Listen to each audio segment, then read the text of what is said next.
Hola, today's lesson is on por and para. The learning objectives are that you'll be able to define por and para in English, identify the uses of por and para in context, and effectively use por and para appropriately in context. So you've probably already noticed that there are two different ways to say for in Spanish. We have por and we have para.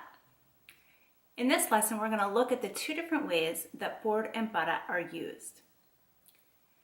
You've probably already heard many uses of por and para, such as por favor, por el momento, ¿hay un banco por aquí? Este regalo es para ti. Trabajo para un restaurante chino. The difference is in the way that the objects of the prepositions are perceived. Now, because that sounds a little bit confusing, I think it's much easier just to learn the acronyms perfect and attract for the uses of por and para. We'll start with the uses of para. Just remember the acronym perfect. We use para when we're talking about purpose, in order to, and it's used together with an infinitive, effect that something has on something else. R is for recipient. F is for future ideas, deadlines, or events. E is for employment. C is for comparison. And T is towards a specific place. I have some examples. P for purpose. We use P for purpose, in order to, and it's used together with an infinitive. Estudio para sacar buenas notas. I study in order to get good grades. E is for effect, the effect that something has on something else. Voy a la universidad para ser profesor de español. R is for recipient. The recipient is the person that receives something. Este regalo es para ti.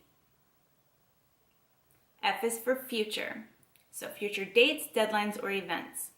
Esta tarea es para mañana y el proyecto es para lunes. E, employment. Trabajo para un restaurante chileno. C, comparison. Para un niño de 5 años, lee y escribe bien. This is comparing the little boy with other kids that are 5 years old. So for a 5-year-old, he reads and writes pretty well. T is towards a specific place. Camina para el parque. Now, we could just leave it at that and say we use para for perfect, and all of the other instances we would use por. I like to use the acronym attracted for por. Although it doesn't include all of the uses of por because there are so many different idiomatic expressions in Spanish with por, it does help us remember some of the rules. Attracted is A, around this place, T, through this place, R is reason, A is acquire, C, cost, T, thanks, E, exchange, and D, duration. And again, I have some examples. Around. ¿Hay un banco por aquí? Is there a bank around here? Through. Paso por el parque todos los días. I pass through the park every day. Reason. ¿Por qué llegaste tarde? Why did you arrive late? Por el tráfico. The reason with the traffic. Acquire. When you're going to get something, and it's usually used after ir. Voy al supermercado por pan y leche. Cost. How much does something cost? Pagué 20 euros. Pagué 20 euros por esta chaqueta. Thanks. Use por after gracias. Gracias por la ayuda. Exchange. Quiero cambiar estos zapatos rojos por esos negros. Duration. He vivido aquí por más de 10 años.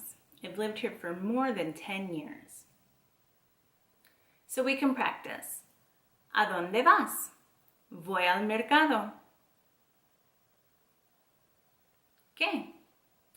Voy, fruta fresca. Quiero comprar fresas, manzanas, uvas, peras.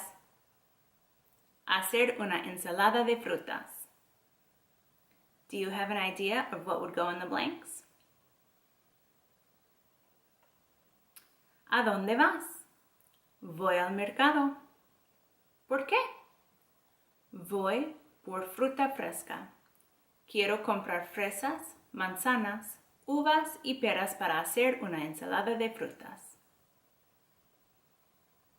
So all you need to remember for the difference between por and para is perfect for para and attracted for por.